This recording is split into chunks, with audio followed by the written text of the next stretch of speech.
We are live for Beat the Banks.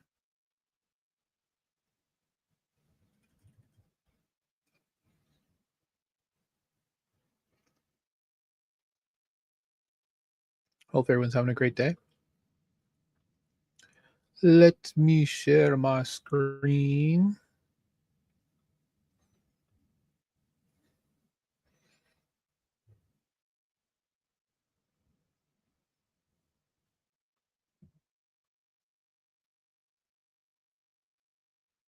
I guess I can make this wider.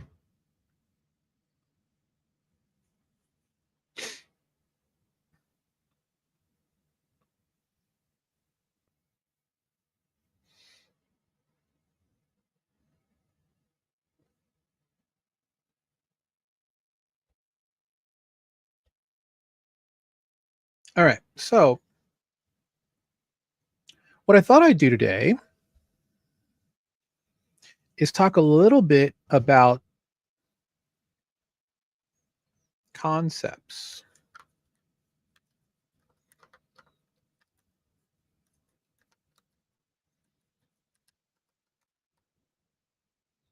Mainly just to help because a lot of people listen to things that I put out and they're like, I have no idea about what you just talked about.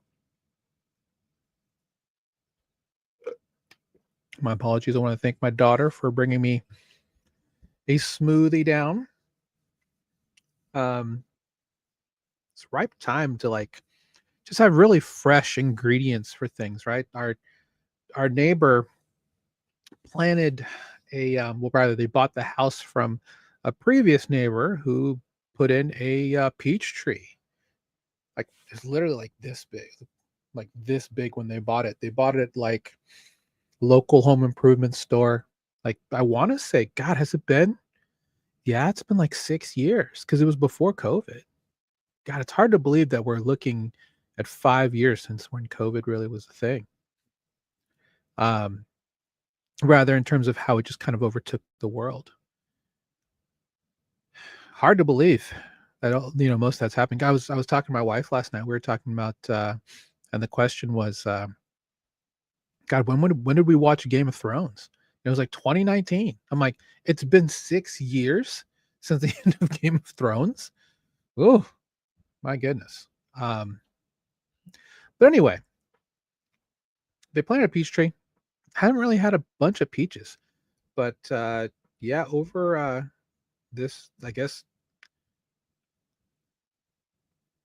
this past spring. I mean, it's really been fruiting. So, we went over and asked if they were going to be doing anything with their peaches, and they said no. Please feel free to pick as many as you like. So they just came down with like 20 just really high quality peaches. So man, it just makes me want to just plant a whole bunch of stuff in my yard. So if you're doing like plant fruit vegetable arbitrage, I'll call it that. Let me know what those things are. I want to know. I love planting things like that. I don't have a green thumb. Frankly, neither does my wife, but happy to happy to do those things if you engage in that. And I say that just because I saw it on the timeline yesterday. People are talking about um, just how expensive it is. Like I saw somewhere where they from 6 years ago, they from 2019 2020 they put in the same grocery order on Walmart Plus that they did 5 years ago, and it's gone up like 30 $40. Kind of crazy.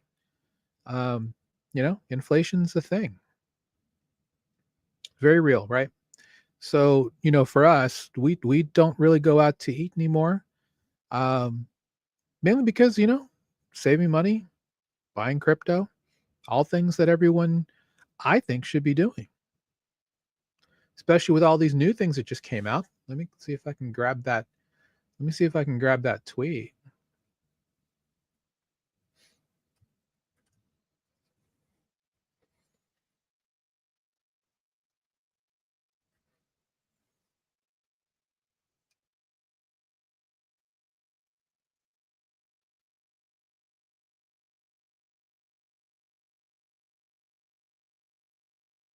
Basically, it is a oh, I'm gonna sneeze 1 second.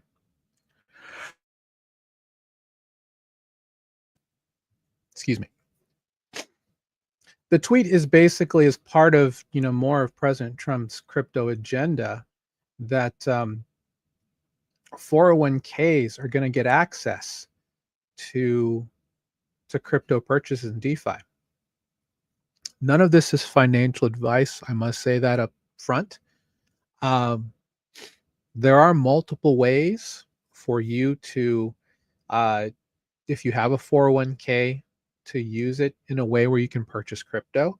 And again, I'm just saying this literally personal experience, not financial advice. Do your own research.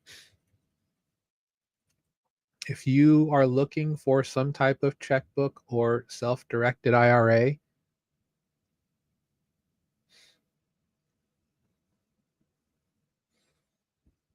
interesting. Oh, this is interesting news. They've switched to banking with Wells Fargo from Capital One.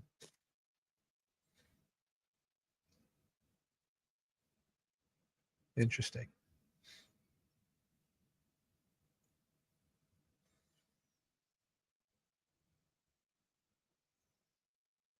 So anyway, this is a company I've used.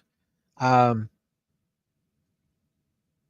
Multiple other people in my network have used. If you're looking for a way for your 401k to use it to purchase crypto assets in a tax advantaged way. Again, none of this is financial advice. Um, People ask, is there a way to farm crypto in a somewhat form of a tax shelter? The answer is yes, stuff like this. So, um, again, I am not telling you to do this, but in the event that you have a 401k in the face of President Trump, um, you know, doing an executive order allowing 401ks and similar type of vehicles to have crypto exposure, then you may want to consider doing something like this. If I'm not mistaken, the way that this works is that it's a checkbook IRA. You would roll. I would recommend give them a call. They are very good at walking you through this. You do have an option as to where to open it in what state, and I believe it opens an LLC custodial. It just depends on what you choose. But fees can be rolled in from the actual funding of the IRA itself. So if you're rolling a 401 or some other type of vehicle into this is something you can do. So I just need a second to, unfortunately, I did sneeze, so I need to blow my nose. So just give me 2 seconds. You can read this screen and figure out if this is something that is anything in here. Oh, okay. Stuff like this. These are all good. There is a calculator. Of course, they're going to do that. Fee schedule. Ah, there we go.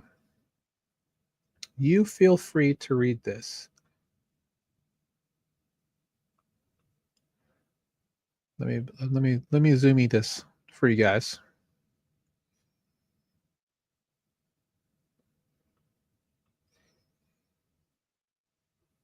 Yes, I'll do that. Give me a second here.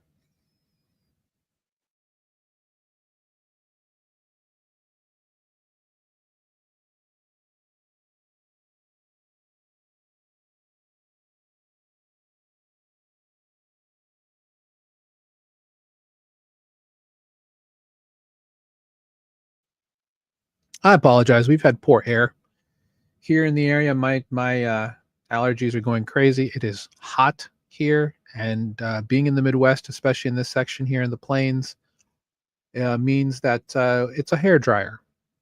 So anyway, so yeah, if this is something that you might be interested in, feel free to. Again, this is just based on my experience. I am not paid by this company, but I have used this company. If you're looking for a way to roll in your 401k to use it to purchase and essentially yield farm with, some of your retirement money, you can certainly do that through these types of vehicles. So, um, what else?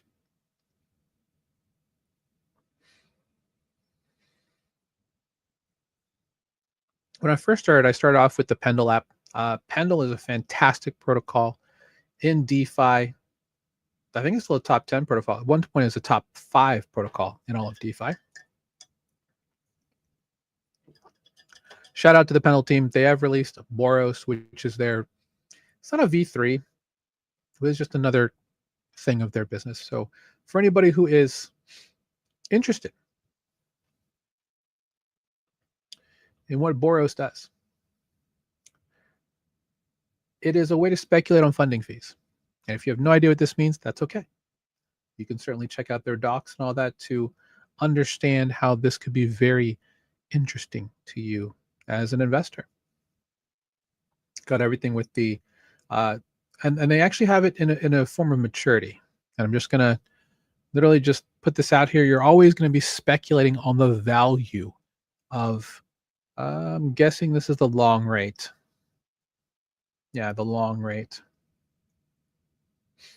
And they have a list of, what's the volume, the underlying APR of what you would expect if you were to speculate on either of the funding rates of these two over a specific time period. That's the beauty of how it works for Pendle overall. It's the same with Pendle and what they do with their V2 app, where you're able to actually speculate on yield on specific assets. For example, if I just look at,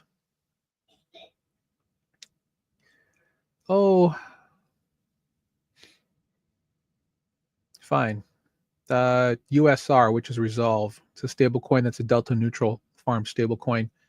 This is a 47-day maturity date with a PT of 8.46%. And what they do with that is they take the asset that's in question and they create two synthetic assets off the backside of it. The PT, which is the principal token, and the YT, which is the yield token. They both imply two different things. The PT is implying what's the principal value of this token if it were, over of it after a specific amount of time, which in this case is 47 days.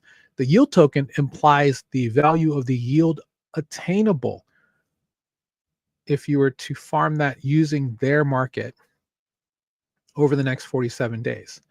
This rate actually gets worse the closer you get to the maturity date. This number gets better. So ultimately, it's always a fun little market guessing game with regards to the ability to long and short yield.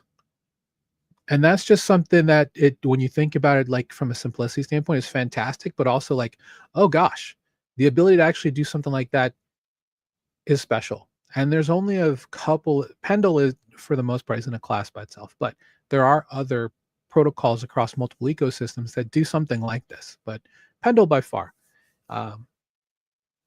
really cool thing you can do in DeFi. Let's see, what else was I going to talk about?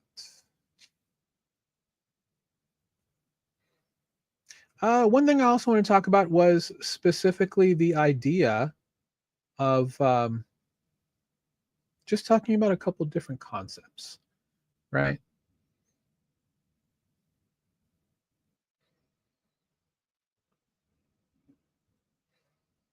A lot of people are asking me questions. And what I will do off the back of that, of course, is introduce our free group. That's at school.com/beacon. That's a total value locked. Again, completely free to join.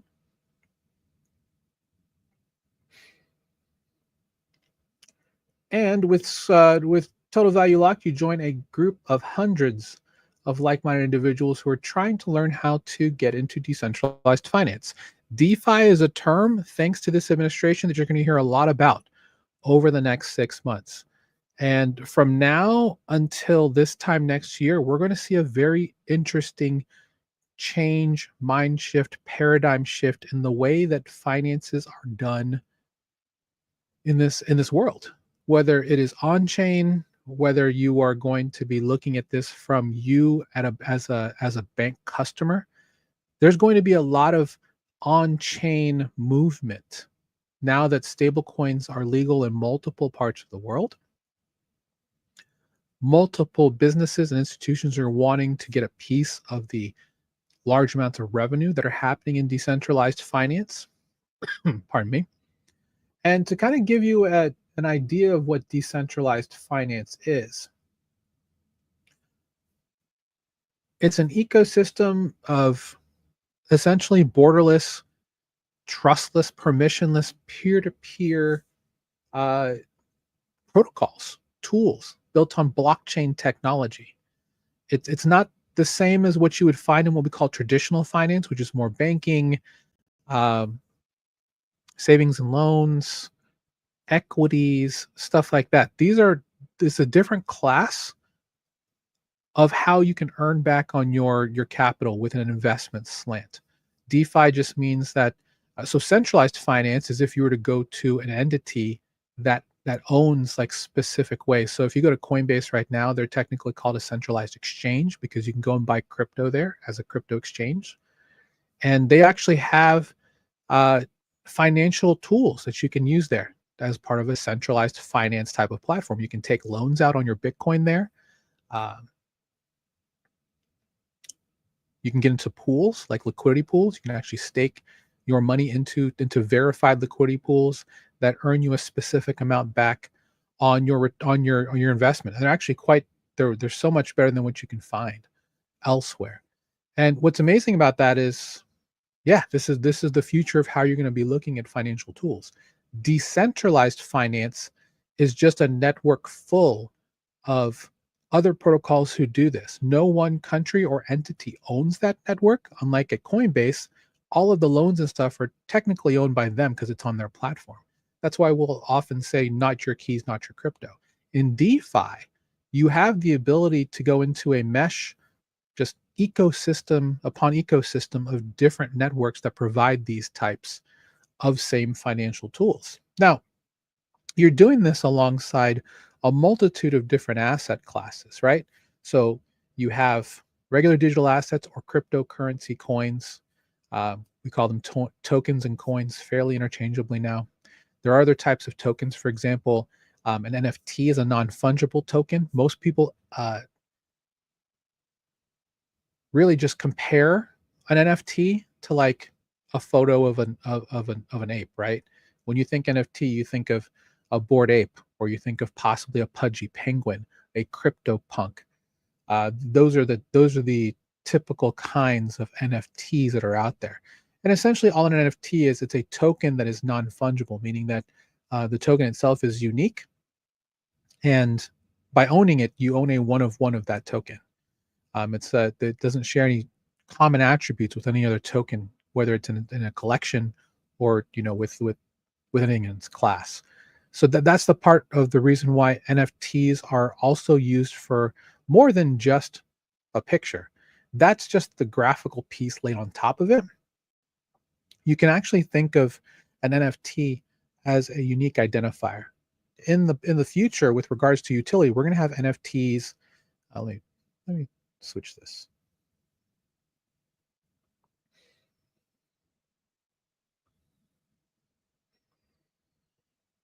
There we go. In the future, we're going to have NFTs that are identity based, right? Because an NFT, besides being a token, it's actually a smart contract. There's a contract that's weaved into the back of it based on the token standard. And there's multiple NFT token standards, by the way, not just one or two, uh, whether it's 731, 1155, or any of the others that are out there. So an NFT it's just a unique token that can be used for unique ownership. So imagine in the future where we have NFTs that are aligned with medical records, insurance, digital identity. You'll have an NFT that will represent you, and your data. That's going to be the future of how we own our data. And that's my personal opinion, obviously. But we're seeing signs of it. For example, state of California now has all of their driver's license data tokenized, meaning that data is put into technically NFTs, and they're minted and stored on a blockchain. I think it's Tezos that they're doing using in the background for anybody who cares. But you're going to see this for insurance, identity, all kinds of stuff that's out there. And that's really the really cool part about the future of tokenized data. So there's a lot of talk right now about tokenizing the stock market, right? What does that do when you have a tokenized stock market? Well, you're going to get something like what we have at Gains.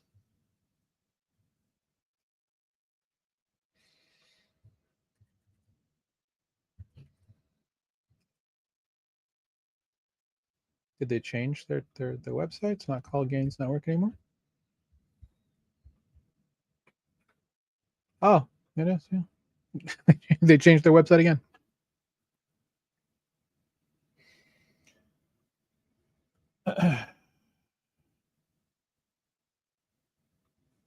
I mean, I'd like to think that I was at the right website. Maybe not. Well, regardless, you're going to get something like what you could, I guess, you could find at Hyperliquid, probably the better place to go, which is a perp dex, but they have a wide variety of different. Well,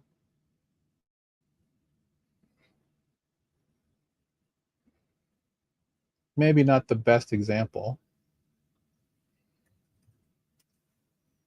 What happened to Gains, DeFi Llama?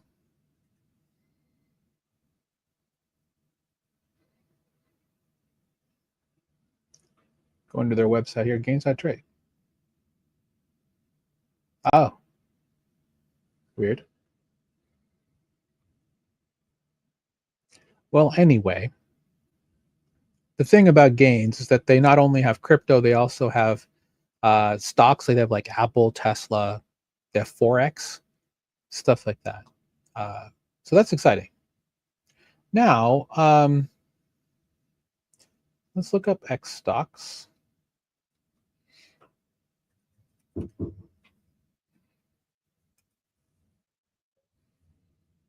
The move to really just take stocks and put them on chain does two things. A, it opens up a market where you're able to actually trade on the value of these things 24/7.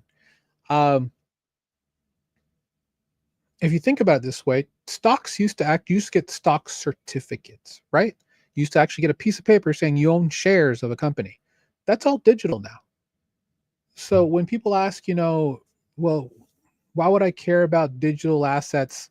Isn't that just like funny money? I'm like, well, you kind of have to think about everything's digital now.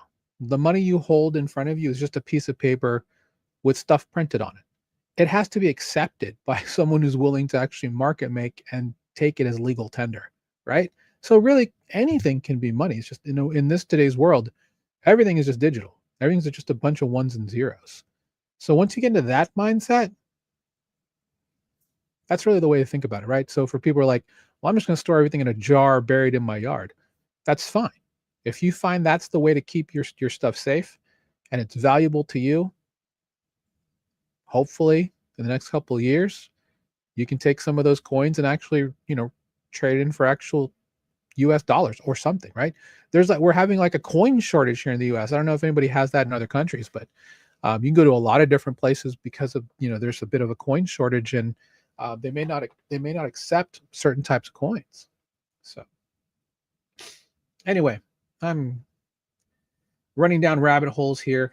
X stocks is a protocol where you can specifically trade tokenized stocks and ETFs, and it's just the U.S. stock market on chain. Now, what's interesting about this is they actually also is it this company. There's another company that actually also has private companies that are tokenized and also available to trade, which I think it's a first, and I think that'll be a very interesting move for what's going to be happening soon. Is that the ability to have any company be able to tokenize themselves and then have liquid shares of themselves available for direct ownership by anyone with a computer in the world.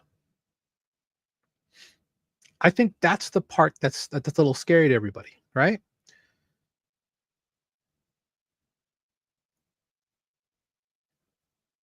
And maybe it's a bit of a mindset shift too. But technically, you're not owning shares in Amazon by buying Amazon X because it's a derivative, right? That won't change. Now, the value based on the exposure on the price of it through liquidity, that will change. But I'm not going to the Amazon stockholder event because I put in $10 here, or I own whole shares through X stocks. That's just not the way that it works at this time. Does that change in the future? Who knows?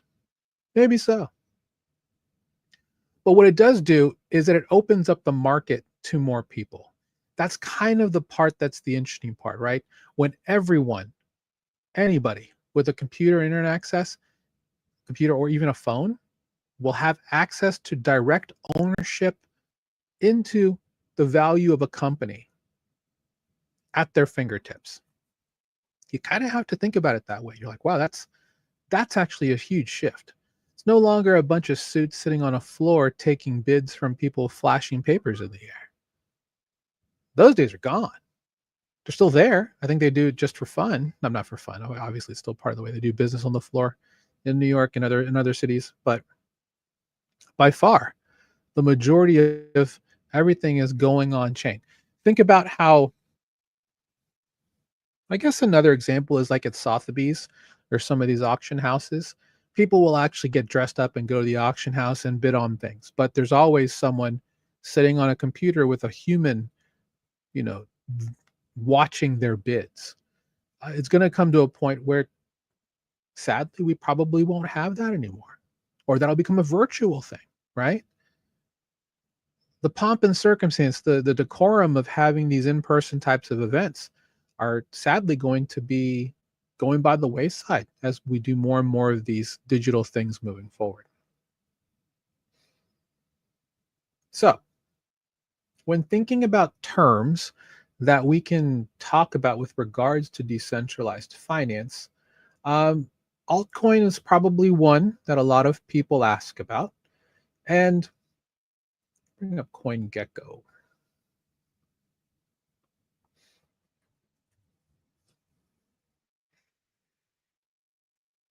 Not gonna lie, it's really weird to see Ethereum back above 4K.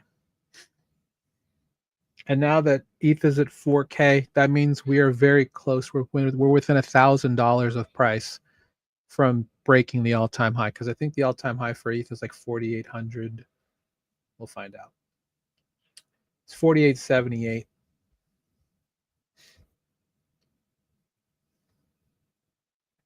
Beginning of the year, we were at 20. Well, oh, we really did go down to 1,400 in April after that huge crash. But yeah, we've been watching the price hit down here. So if anybody has been scalping and been hodling and accumulating Ethereum since 1,500, congrats to you. I mean, you're seeing this is a great day.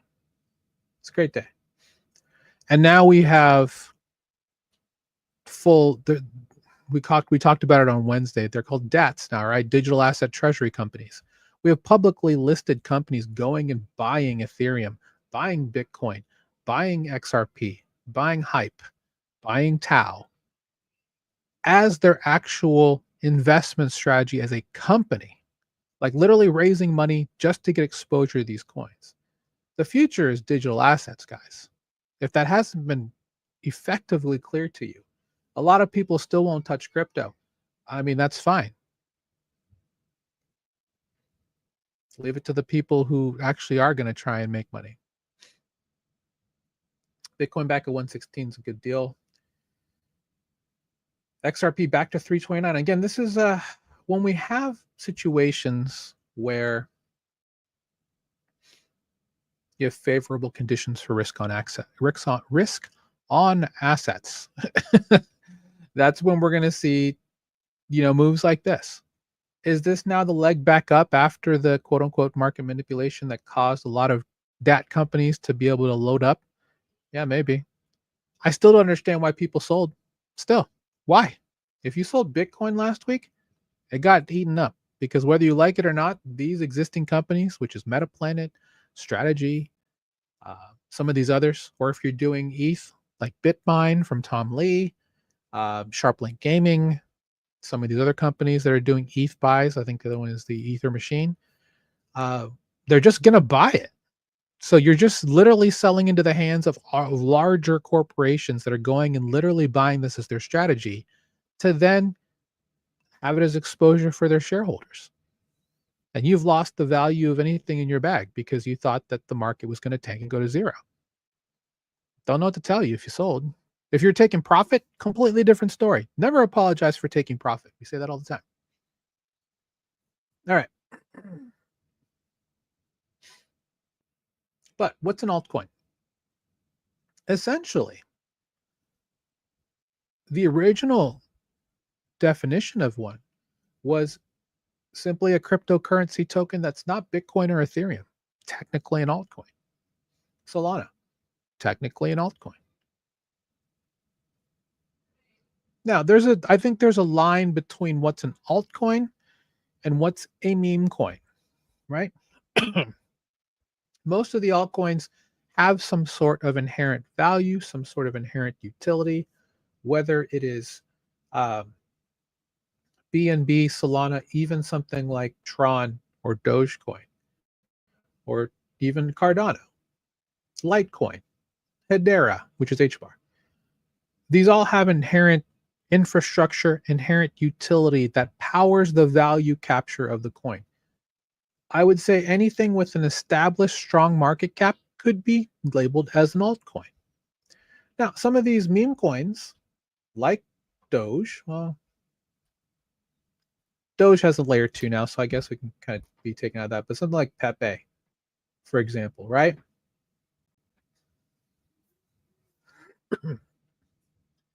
Pardon me. They're what we call blue chip meme coins because they're at a high market cap. They're established. I would say any major token with a large established market cap that has inherent value and is not Bitcoin or Ethereum can be considered as an altcoin. Solana, for example, and this is from an Ethereum centric kind of view. We call that as an alt L1, right? Because it's the original layer 1 is Ethereum. So anything that's not and is a layer 1 is technically called an alt L1. Solana is an alt L1. Tron is an alt L1. Stellar, alt L1. Hyperliquid, alt L1. Ton, which is Telegram's the open network, alt L1. So when we talk about altcoins, that's really what we're talking about. We're talking about established high market or strong established market cap cryptocurrency that is not Bitcoin or Ethereum. So I just tweeted about this actually because I'm actually going to be starting to do a on my personal on my personal Twitter, which you can follow at C Soriano. I'll be doing more of these things as I start to try and build out some branding. I put one on my Zora specifically for that. I'm going to put it on my base app account as well. But my goal is to educate because there's going to be a lot of people who may know somebody who watched this or send it to somebody and say, hey, if you want to learn more about what it means to get into crypto or DeFi, please, this is some really good information for you. Because yes, you can trade crypto, but to me, that's not the ethos of DeFi. DeFi is all about what you can do with your crypto to make it work for you. It's one thing to hold and trade crypto. That's fine. If you want to do that, that's fine. If that's your nature. But for me, I'm here to make money off other investors. And that's the beauty of DeFi. You have the ability to get into a full player versus environment type of deal, right? So, and what I mean by that is, going to somewhere like Euler, which is a lending AMM, one of my personal favorites.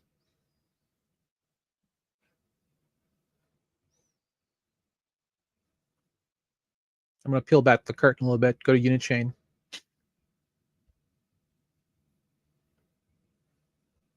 Looking at some of the supply APYs. Oh my good God. This ETH one's at 92% from alpha growth. They must be at supply cap. Well, notwithstanding that, because that's a ridiculous rate. And what I mean by this is you can deposit ETH into here, and yes, technically, according to this, you will get 91% back on your money, and it's an auto compounding position. It's a single sided supply. The reason why we like positions like this, it's relatable to a lot of people who get in here to DeFi, because this is very much like what you would find at your credit union, at a bank, right? You're like, I have my money stored in here. It's like it's an on-chain savings account. Keep your money in here. You're going to have an auto compounding position that auto compounds daily, 7.9%. Fantastic rate. Now, will it stay this rate? No, of course not. It will fluctuate up and down based on demand. The total supply as well as the utilization based on the borrow, how much of those funds are being borrowed, is going to create more demand, causing a higher supply rate. So this is at 90%. As this goes down, like it'll be more like this Spark USDC at 5.67. The reason why you can get into DeFi more than just doing this is that you can actually take some of your capital while you're also storing it here, earning 8% on your money. You can come and check and take some more of your capital, put in a strategy where now you're earning 31% on leverage. And what that means is they're taking your capital, they're actually creating what's called a loop. And it just kind of moved on me. It's right here, 44% for 16x leverage. That's a lot of leverage. That's taking, so let's say that you have $1,000, you're going to borrow, let's say it's a 50% max LTV. They're going to take 500%, withdraw it, redeposit it. Now you have $1,500. Go take 50% of that, which is $750. Pop it back in. Now you have $2,200, right? And they're going to keep doing that on the amount of money that you have. Every time you do that is 1x up in leverage. This is 16.65. Obviously, there's some caveats here, right? You have the ability to go negative with your max return on investment here. But that's something you have to kind of keep in mind. But for stable coins, for pools like this, fantastic way to get yield. I cannot stress that enough. Why? Because both assets are tied to the same value, which is the value of $1. And as you can see, it's now at 40%. So as long as it's greater than 20%, primo strategy for stable coins, in my opinion. As you can see, there's $17.8 million in liquidity. I know that doesn't sound much, but we're at Euler on Unichain, which is a small layer 2 that's parked under the Uniswap umbrella. That's a pretty decent amount of liquidity there. So if and that means there's people with millions of dollars in position here doing leverage. Now the game's a bit different if you go with two assets, or if you go with one or two assets that have directional exposure, with this case is ETH, because that can actually, you're going to have to watch this a lot closer, because the value of ETH goes up and down fairly regularly, right? We just saw on a chart. I mean, we just saw it from 1,400 all the way to 4K. That's a lot of room. That's something that could easily, become an issue. So you do have to. It is more of an advanced, a more high risk play to do looping and leverage. That's why we always say in a choppy market, don't take leverage, because you don't want to get liquidated. That's a bad thing. And you can easily do that when you take leverage. My goodness, USDC, USDT 0 up to 81%. On our call with our mastermind last night, this was around 300 because of the dynamics of the demand curve. Yeah, I mean, these are crazy rates, but at the same time, a way to find some interesting stuff. Anyway, for many of you, you may have no idea what the hell I just talked about. That's perfectly fine. Again, if you want to learn more about the fundamentals of this, come check out our free group. Check out our Start Here post. You'll get a great message from myself, my co-founder Andrew. You can check out our Introduction to DeFi module. Learn about a variety of things we've put together, we've curated over the years for you guys to still hold up, and learn about the fundamentals, because really that's the key. Learning about the fundamentals. And if you want to learn more, get onboarded, be amongst the best of the best. Of course, we have our Beacon Mastermind for that as well.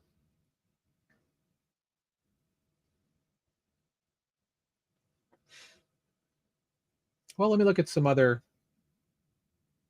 Let me look at some other terms here on my list that people often ask me questions about. We talked about different types. We talked about altcoins. In that same tone, we've talked about stablecoins. We talked about that a couple weeks ago with stablecoins, actually. Um, a lot of people ask about smart contracts. So, what is a smart contract? Well, in the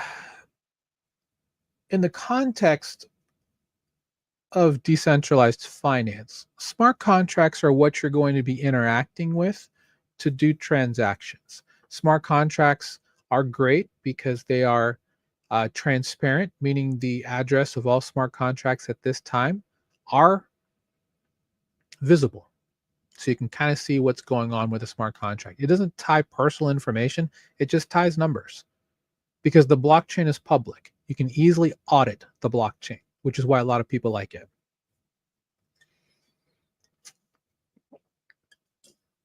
A smart contract will literally just say for this, you deposit it into their supply contract. Basically, they are taking your liquidity from your capital, from your address into their smart contract. They are holding it there, using it through there to get exposure through multiple, using it as collateral for other types of pools that are out there, whether on their own platform or somewhere else. That's all part of the smart contract rules. And they will emit to you a specific reward for doing so every block. And that's essentially what a smart contract does. It's code. It's in this and in this space, smart contract is law. Code is law. That's what you want in a situation like this. Why? Because A, it's public and transparent, which means it's easily auditable. And a smart contract, once it's been deployed, is what's called immutable. Immutable means it cannot be changed. And that is the key for smart contracts. The only way to change the functionality of a smart contract once it's been deployed is to deploy a new one and get people to do. Now, the old smart contract will exist. That's beyond the scope of this definition, what you can do with the funds in that after that. But overall, using smart contracts here means there's no manipulation. Is it outside of manipulation? No, because there are exploits. There are things that happen because maybe somebody put the wrong math in. That seems to be an issue, or someone has hard coded the value of an asset.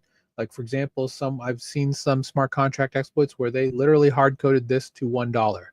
Just because it's pegged to $1 doesn't mean the value is at $1. It could be 0.9999985 or 1.000000125. It's not exactly at $1. It never is. It never will be because of arbitrage, because of oracles, because of how people report prices for what the value is at across. And anyway, that's for another day. But that's why smart contracts are so important, because we're in a situation where everything's decentralized, but the one thing we can rely on is that code is law through smart contracts. And that's the beautiful thing about smart contracts overall. Another thing that people ask me about all the time is gas. The easiest way to describe gas is that gas is simply just the price of doing business on the blockchain.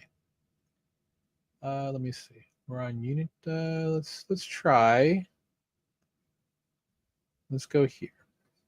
Um,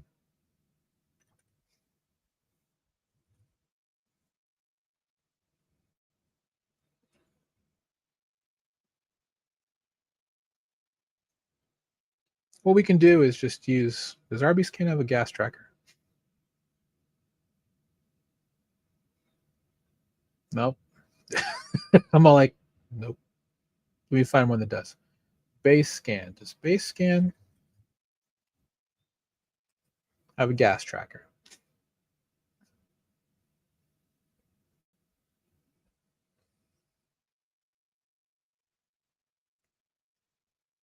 I don't think they do.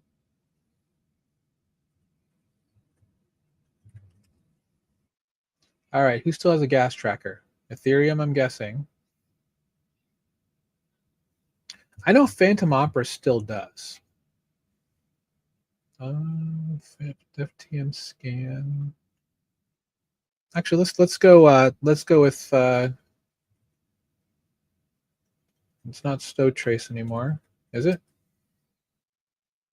It is still. Okay. Well, there's gas up here. Okay, good. So let me give you a little bit of an idea of how gas fees work. Gas fees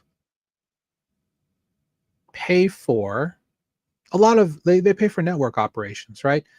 Because nobody owns this, there has to be a way to um, pay for costs because data storage, data transmission costs money. Servers, they cost money. All the entities that own resources on in decentralized finance, they have teams that they have to pay. Um, all kinds of overhead costs, right? That type of thing. So there has to be a way to make money. Gas is the easiest way for them to make money outside of other arbitrary ancillary fees. And you're going to pay gas every single transaction that you have. Now, with that said, there are multiple blockchains where gas is abstracted away from you, meaning they've found a way to make your transaction gasless because there's another process that pays for your gas, whether if they take a small amount from your actual transaction to do it, so you don't actually have to pay any additional from your wallet, or there's someone sponsoring that based on initiatives. That's also a thing. So essentially, when you see something like this, it's hard to understand because n AVAX is not the same as one AVAX. Uh, this is just the AVAX uh, measurable that they use to determine how much is gas. As you can see, gas here per thing is 0.03, so 0.0000769 for standard. This does make it pretty cheap, but this is just for 1 unit of gas, in this case, an AVAX. When we're on, an AVAX is EVM compatible, meaning it's compatible with Ethereum blockchains. But the way that there are specific types of units on, I'm trying to do this in the easiest way without getting too technical. It's just the cost of the cost of processing transactions on EVM chains in general. They use what's called GWEI or GWEI, named after a famous, or really just honoring someone who is a really big part of creating how they price out these transactions. Um, but specifically here, you have all you need to know is when you pay for transactions, there's 3 speeds. You can also customize and pay a specific amount. That's up to you. But really, the gas goes towards every block. Every block, there's a bunch of transactions that are ready to be validated. So if I just go and swap between 2 assets, that's going, that every block, which could be seconds, sub-second, that is being put into a ledger of other transactions. Depending on how much you pay for gas, determines the order of how those transactions are going to be not only executed but verified. And that's the one thing too about a trustless and permissionless system. Bitcoin, different story. They mine those transactions. Miners go out and do the validation and all that in order to get those executed. On proof of stake chains, like most of the things here in Ethereum, Solana, and all these other blockchains, they use proof of stake, which means they have consensus through a bunch of validator nodes that take care of that. It's all depending on how quick. If you pay more gas, your transaction is higher up in the stack. Now, it needs to be said, we're not talking about like minutes on this processing. It's literally lightning fast milliseconds. Overall, block finality time on Ethereum mainnet, which is layer 1, roughly about 7 to 13 seconds. It's fairly slow. Bitcoin, their blocks are roughly 6 to 10 minutes. So that leads to a lot of interesting strategies. Layer 2s, Altel 1s, even something like Solana, milliseconds. I mean, it's just bang, bang, bang, bang, bang going through.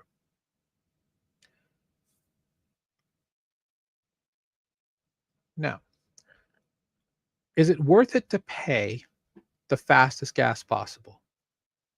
And you can do custom. You can literally name your price. I mean, there are people who are, I'm just using this as an example. There's a new blockchain called Plasma that's coming out.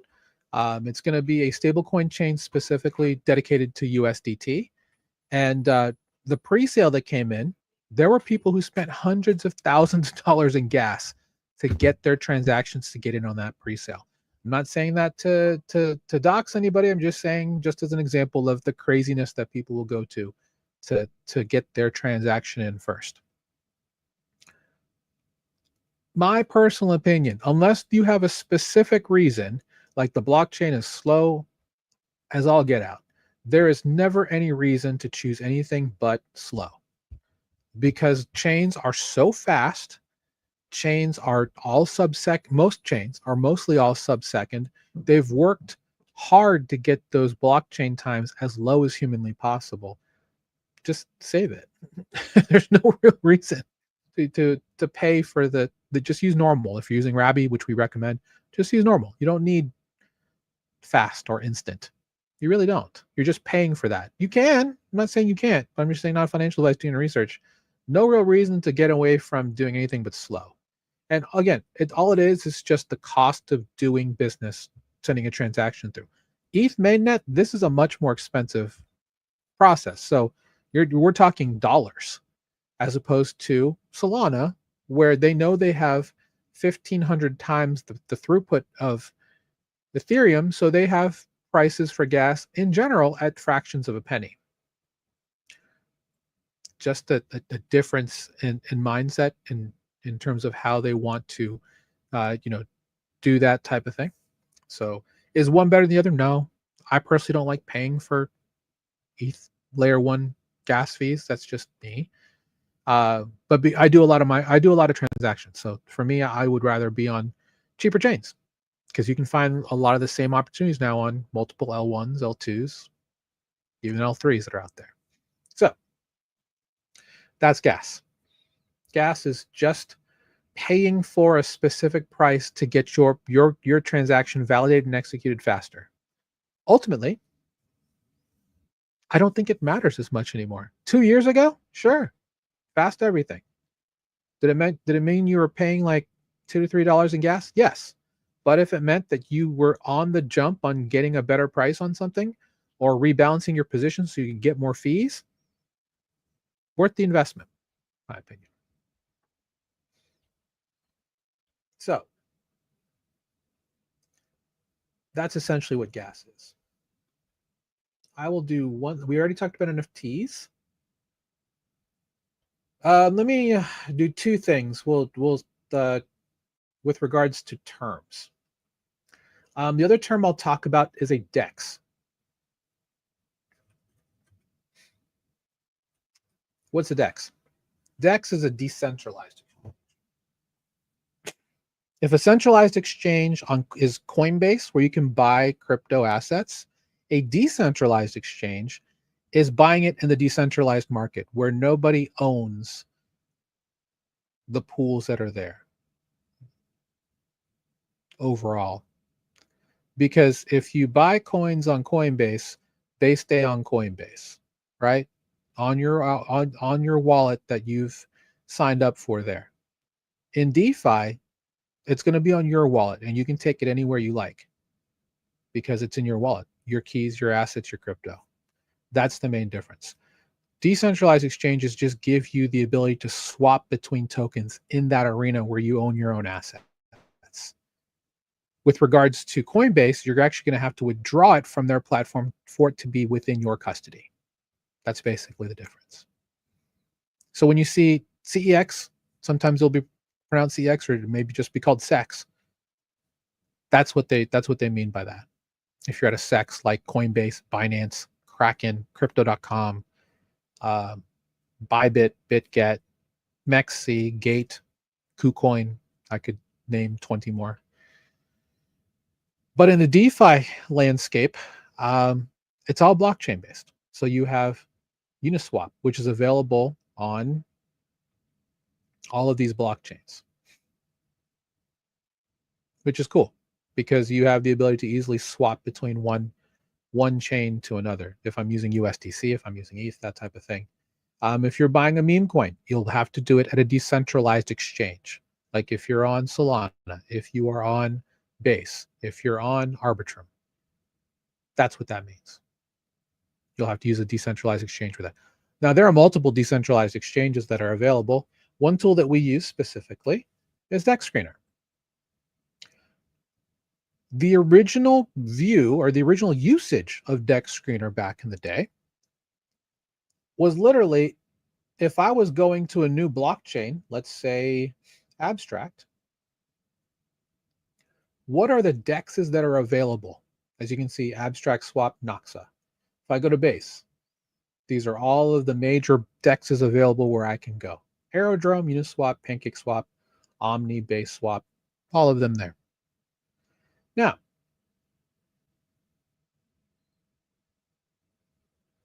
which one is better? It's hard to say. There are what are called aggregating DEXs. Uniswap is technically an aggregating DEX, meaning it will go and find multiple routes that are available and then use those to figure out what's the best rate. Now, there are other ones that are probably better, 1inch being one, and it goes across multiple networks to give you the best rate. It'll use Uniswap. It'll use all of these DEXs that are across the top to find the best route for you. That's what an aggregating DEX does. That's different than what Uniswap does by nature. But Uniswap will do that as well. One of my personal favorites, Odos. Thanks for the airdrop. Odos, fantastic aggregating DEX. They have smart order routing. They have token price, Oracle, all this stuff. Another one that a lot of people use is Kyber Swap. Is it .exchange? All right, .com. Same thing. They do all kinds of orders. As you can see here, see this? I'm going from ETH to USDT. There are multiple ways to get you that that quote through multiple protocols. And they will optimize and try and find the best one for you each time. That's what we love about aggregating DEXs. And that's where DeFi Llama trumps them all. And this is what we recommend to all of our users, Llama Swap. Why? Because, well, I'm on this wallet, this will do. I don't have a ton of money on this, but let's just say that let's do this. USDC to ETH. All of those aggregating DEXs I just named, 1inch, Kyber Swap, Odos, and a couple others like CowSwap, PairSwap, Matcha, which also do the same. They're also aggregating DEXs. The great thing about all of these, about DeFi Llama Swap, is that it aggregates the aggregators. So you can get the best return plus the best rate back using gas. And that's the reason why we love DeFi Llama Swap, because there's no question which is going to be the best one based on your order routing, because it takes all of the DEXs and figures out, even on aggregators, which one has the best return plus the best rate. Now, as you saw here, these numbers are changing rapidly. In fact, every, I think, 15 seconds, every 30 seconds, every 25 seconds, looks like. It'll go ahead and reset. So you're going to see this moving around. So it gives you choices. Let's say that, for example, nothing against CowSwap, but you have a fill or kill mentality at CowSwap. If there's no one to fill that order, they're just going to kill it. Not ideal. Personally, I like using Odos because, I like Odos. Like some people have their favorite drink. That's their drink. Odos is one of my favorite DEXs overall. I'll, in general, choose them if I can, if they have the best rate. But sometimes something like 1inch just happens to have the best rate. All I have to do is do the approve and then the confirm, and then it's done. Very simple. And that's all that a DEX is. A DEX, at its core, is an easy way to swap between two assets. I always recommend, and if you're doing cross chain, I mean, I like just deal with the big things. So if I have, for example, let's say I'm on base and I have Dino token. Never heard of Dino, but let's say I had some of that and I wanted to cash out. You should be in the mind to either start with Ethereum or USDC as the asset to swap to. Why? Least amount of what we call slippage and price impact, and deeper liquidity, most likely because of the DEX. That is going to be the trading pair that has the most action to it, or at least the deepest liquidity to have the best trade for you for someone to fill it, which would be programmatic because that's the way DeFi works. It's not necessarily an order book DEX.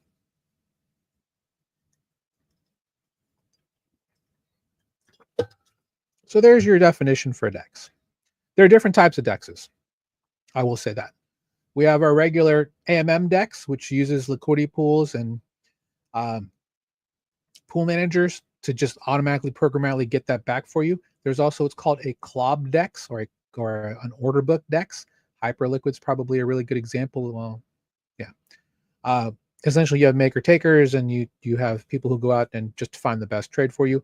And then the last one that's really just a beauty of being in DeFi, and that's the perp DEX, and that's essentially the best part of where to go. Trying to think of a really good. I mean, I guess we start people off on GMX, and it's not the biggest perp DEX anymore. Hyperliquid is, but it just allows you to your swap ability comes from the isolated lending pools. Jupiter's a really great version of a perp DEX, actually, to a degree. So it just uses a lot of the perp lending pairs to provide liquidity for you to create a trade back and forth between two assets. So, all right, the last one I will tackle that I get a lot of questions on is the difference between layer ones and layer twos. So ultimately, there are very few layer ones. When it comes to Ethereum, layer one Ethereum, it's expensive. It's frankly very slow, but it is the settlement layer. Anything that happens on a layer two gets settled down to layer one Ethereum over a specific amount of time. If you're using what's called an optimistic rollup, like Arbitrum, like Optimism, like Base, there's a challenge period there. And it's roughly, it depends. 7 days is traditionally. There are newer DEXs, or not newer DEXs, newer chains that are layer twos called zero knowledge proof chains, which have actually taken that settlement time to instant. So it just really depends. There's going to be hybrids coming, but overall, the reason why we have layer twos is to help with scaling. The reason why people like layer twos, like Base. Let me pull them up. My favorite resource for this, by the way, is Grow the Pie or L2Beat.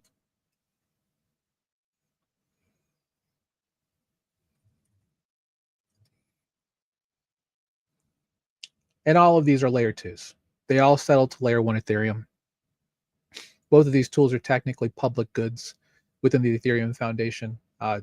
Definitely support their teams. They're fantastic. A really great place to get a lot of really good analytics. Specifically, you're trying to find where's the best place to find opportunities. I mean, Base is just, I mean, if you just look here, you can also see not only revenue, but how much are they paying to the L1. And I don't know if this is literally per block.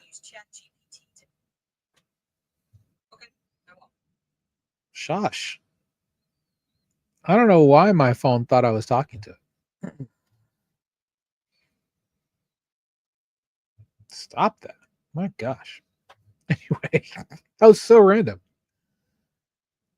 Anyway, L2s. You can definitely check on Grow the Pie. You can also check on L2Beat.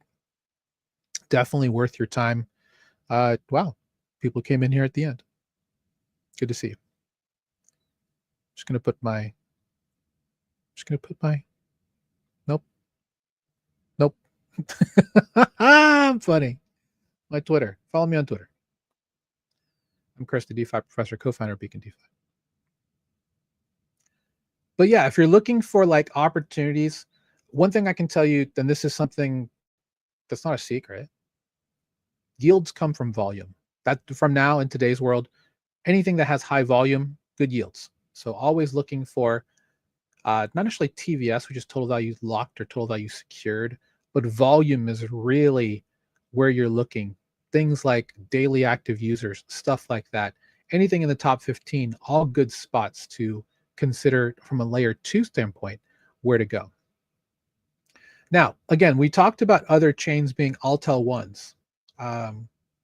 Solana, really good example of a layer 1, right? There are L2s on Solana. Eclipse, for example, is a Sonic layer 2. Sonic, not Phantom Sonic, Sonic is also a layer 2 in the Solana ecosystem. It's kind of funny how some of them work. There are some other different types of layer 2s, like modular type of layer 2s, like Mantle.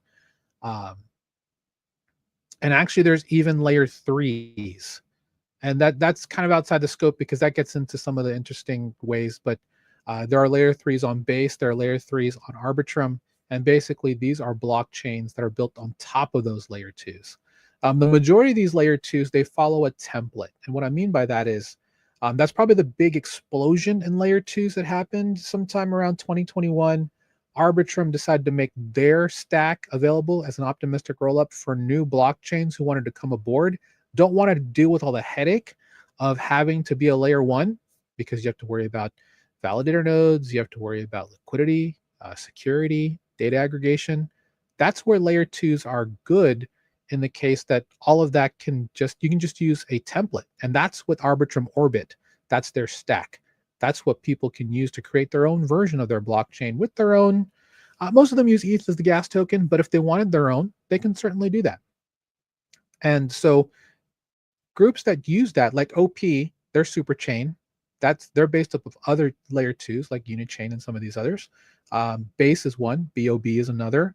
Inc from Kraken is another OP super chain. They're using OP's Bedrock template to create their own version of OP. Now, there are chains that are built on top of these, and they settle literally to the layer 2s to then go down to the layer 1.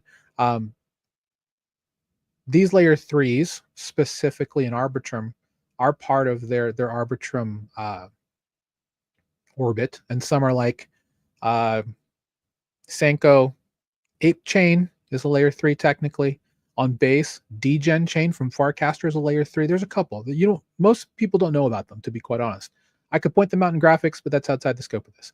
Anyway, Ethereum has this idea that having layer 2s and layer 3s are a better way to scale, better way to get more people into better opportunities, and just use layer 1 Ethereum because it is slow and old as a way just to settle the funds.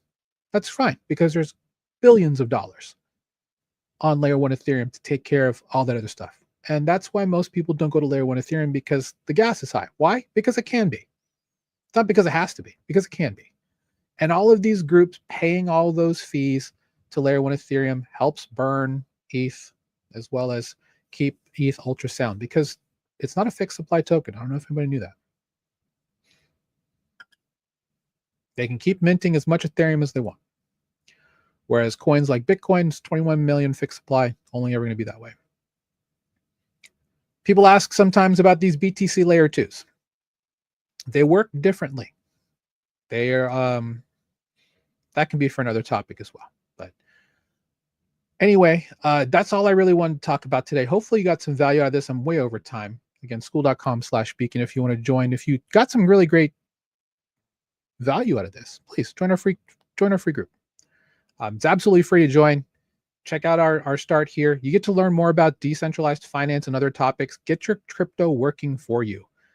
Through our examples, we've been in this space for 5 years, and we've seen practically everything. I've seen a lot of things. This has been a lot of people ask, you're a university professor, do you still teach? Like, I do, but DeFi and teaching others, onboarding others has been my career since 2021.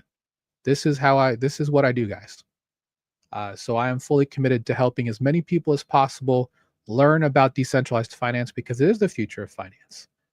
It's going to be the future of how we do business, the future of how we live based on the concepts that are here, whether with smart contracts, with more NFT utility, staking and liquidity, more really cool things. So I did want to check really quick where are we at with our strategies because it kept bouncing back and forth. All right, it calmed down, but still, it was 80, right? But 57% for 16x leverage is still, yeah, because this was like 80, right?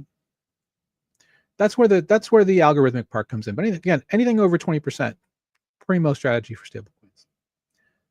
That's it. Take care, guys. Have a great weekend. Go out, touch some grass. Enjoy the summer. Set up some positions. Get the yield working for you passively. We'll see you next time. Here on Beat the Banks. Beacons up.